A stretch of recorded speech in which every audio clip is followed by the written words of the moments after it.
AA, see you in church. Hi, Emmanuel. Um, this is another YouTube story line. And it's not to slam anybody or whatever. It might seem that way, but it's not. I'm tired of writing to most of the people, and I just thought I would say this because I've talked to some friends and whatever, and it's interesting. Um, I see people they'll go into the stores and they're this is my favorite. I get that one all the time and I like it because of okay, I understand that. I enjoy those tutorials, okay? And then they show a group that's got different sizes and everything and they're like, "Oh, this set brand." That's all.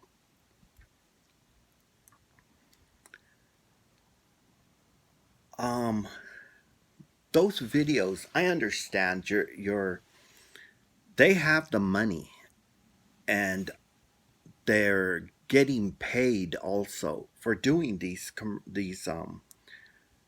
trying new products or whatever, saying that oh this brush oh it does this really easy and whatever, but they bought the set.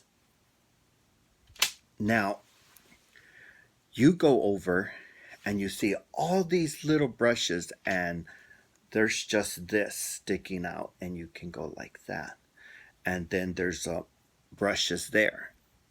Okay, the sets, you can't touch them, you can't feel them.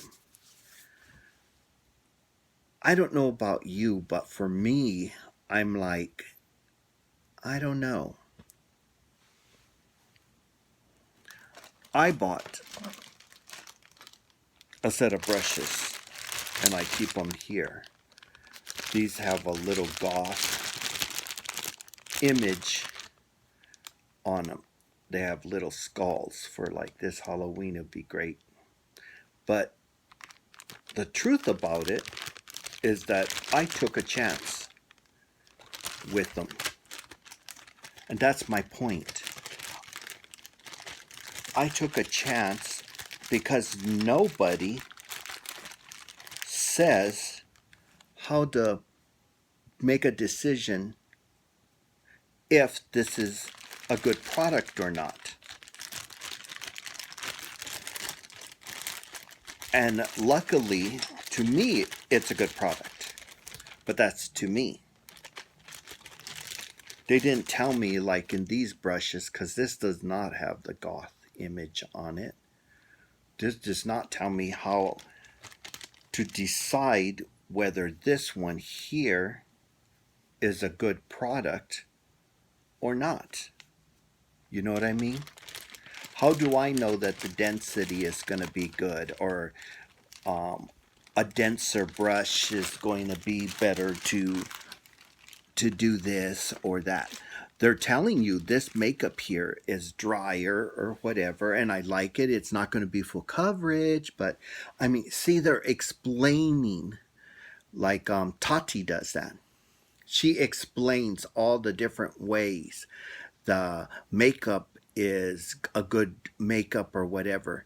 Or when she took Jeffrey's brushes and put them against all these different brands. She even put them against themselves, which was a Murphy product because they were Murphy Jeffrey brushes. And she showed that they were similar in the making and everything. That is what I want to know. When you go into the store, what should I do when I'm checking out the brushes? That's what my friends are telling me about that because I watch these shows, but they don't tell you that. She didn't say, well, when I go to buy a brush, I don't just blindly grab a brush and because I got money and I start buying them. We know she doesn't do that. What does she do?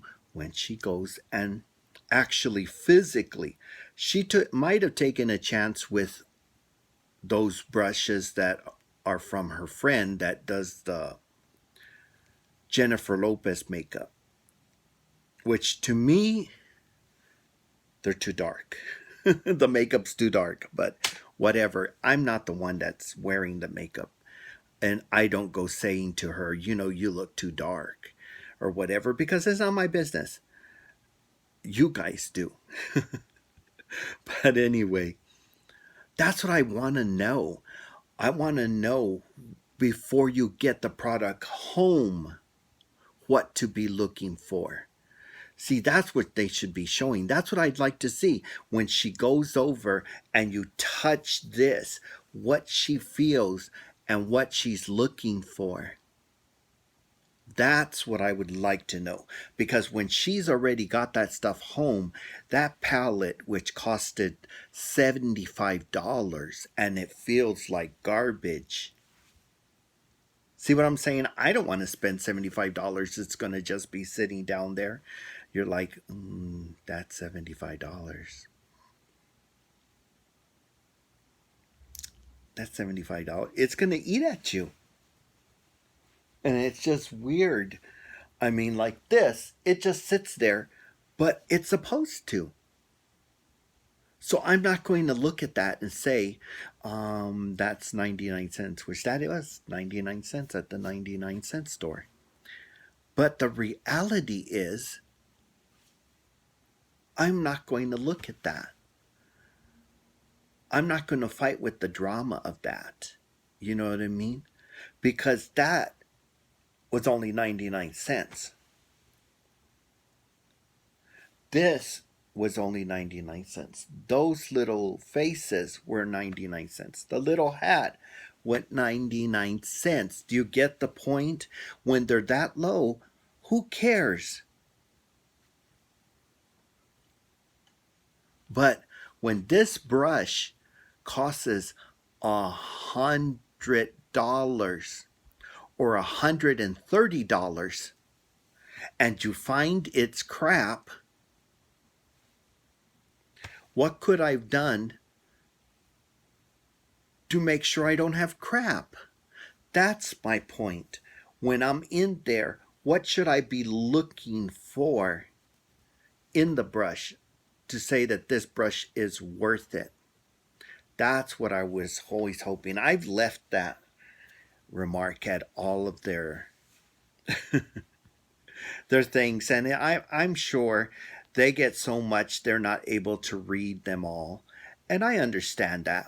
But reality is, I still don't want to pay $100 for a good brush, where so and so has the same brush, and it's $10, and they both feel the same. See what I'm saying?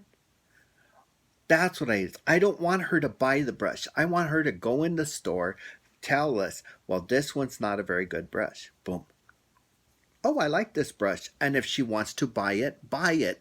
But let us know why she likes it. The bristles are softer, like the way the shape is, that the bristles don't come off as you're touching it. That's what I'm saying. What is she, who is a person who uses quality products, looks for? Even in a inexpensive product, she's not going to go over and buy a piece of crap and then say, oh well, I knew it wasn't going to be any good, and toss it in the garbage because she can afford it. We want to know why we shouldn't buy that brush. What is keeping her from using that brush? And that's what I'm saying. I know a lot of you have those questions, and that's it. All of them do tell us some information inside, but when she goes to the store, I want to know why she's buying that. Oh, this matches the color of my skin perfectly here, but this lighting might be tricking her. See what I'm saying?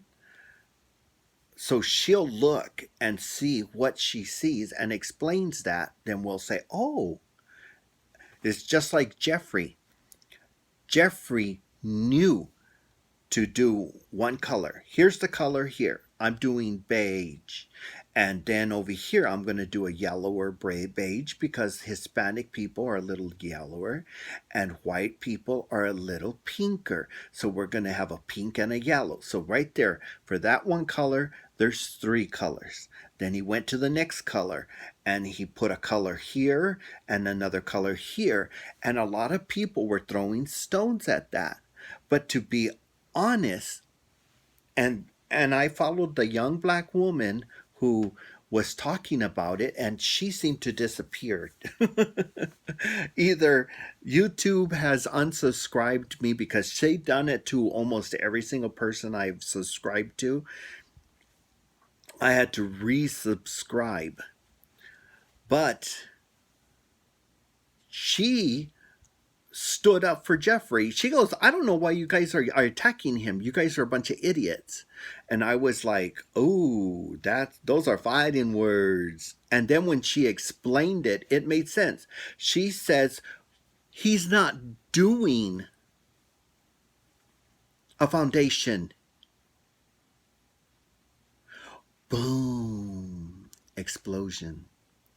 He's doing your under eye, you know.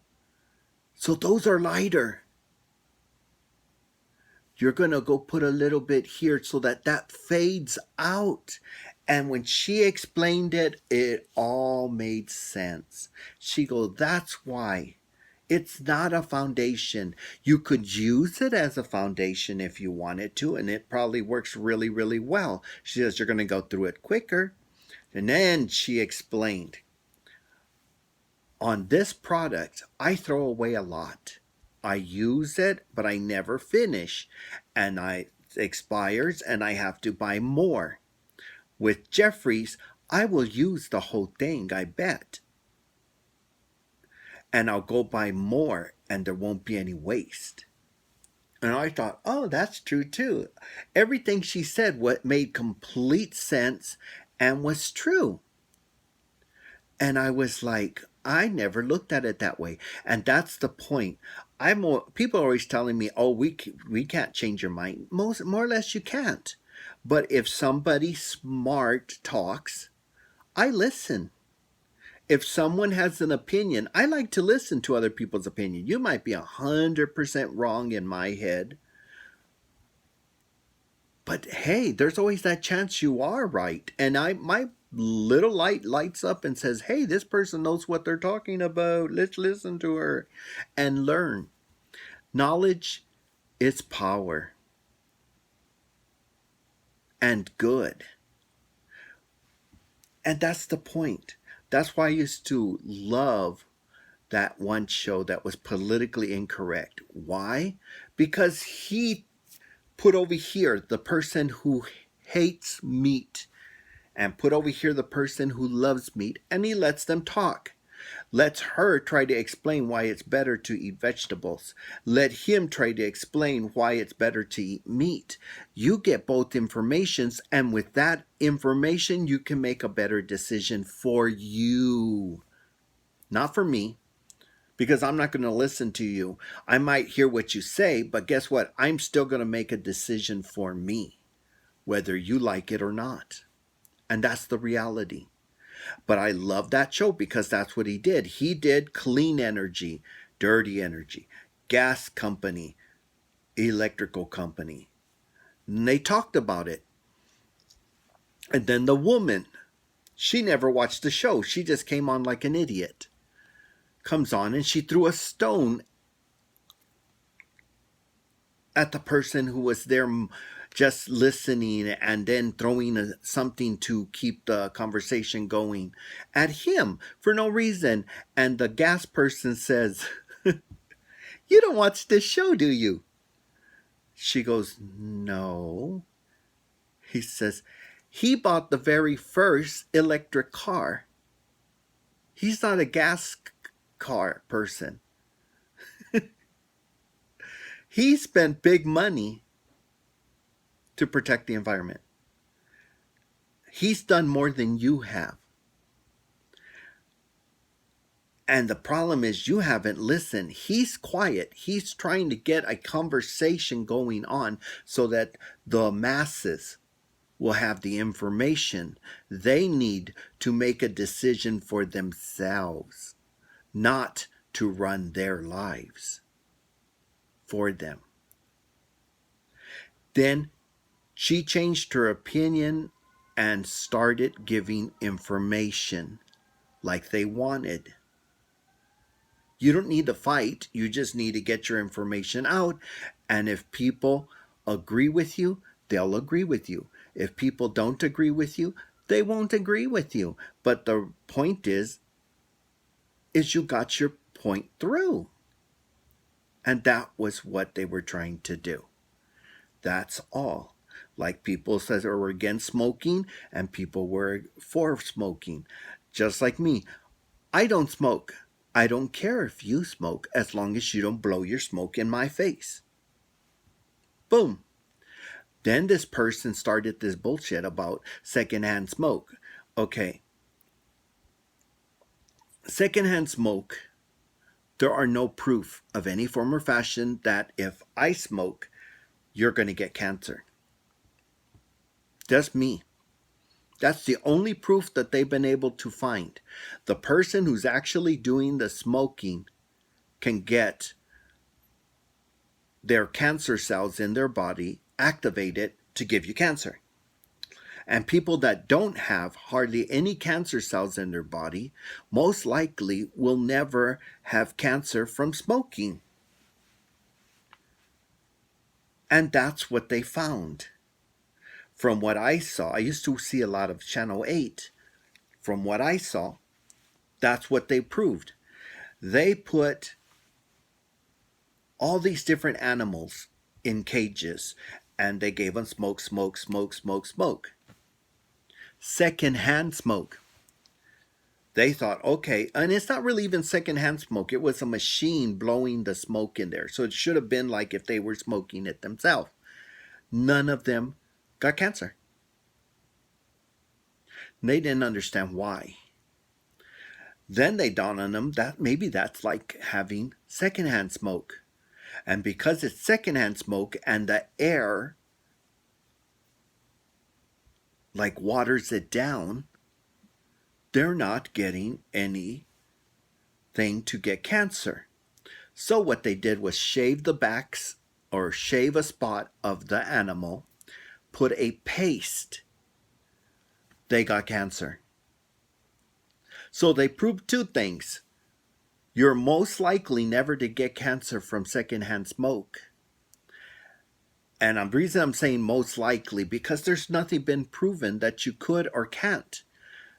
All they did was prove that it didn't look like it. But that was because it wasn't what they were testing for. And I've heard they done tons and tons and tons of tests of people secondhand smoking, and it didn't work. They couldn't get anybody to get cancer.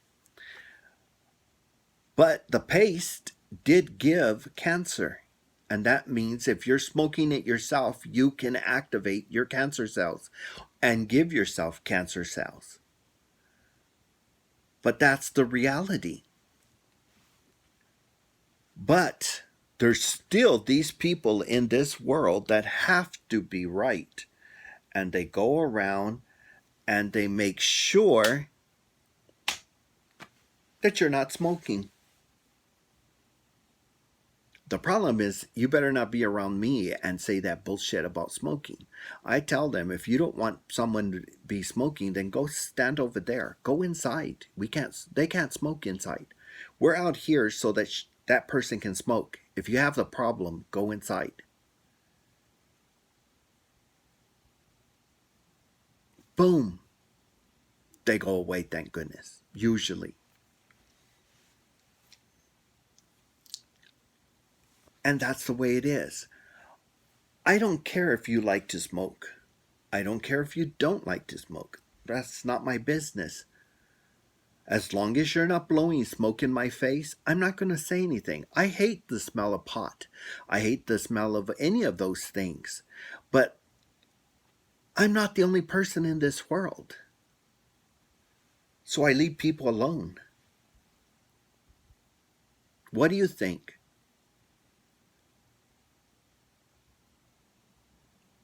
How about subscribing to my channel? Putting the hi, because I always do it at the beginning because I always forget. And leave a message. Tell me, what do you think? Give me your opinion. I really like to know your opinion on these things.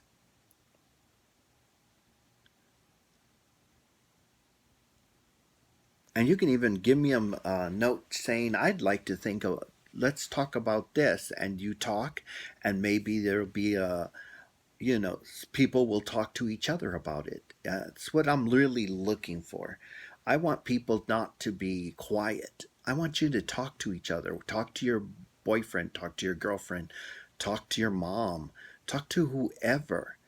Because to me, I find people are letting things go too long, and then there's a big, we got to stop that. For me, I forgive everybody usually. That doesn't mean you're going to still be in my life. That just means I forgive you and I hand you to the Lord. Now, that what the Lord does with you, that's his business. But what I do now is I walk away. Bye bye. And that's it. Because I don't play games and all that kind of stuff. But life is too short. So let's talk. It'll get people thinking.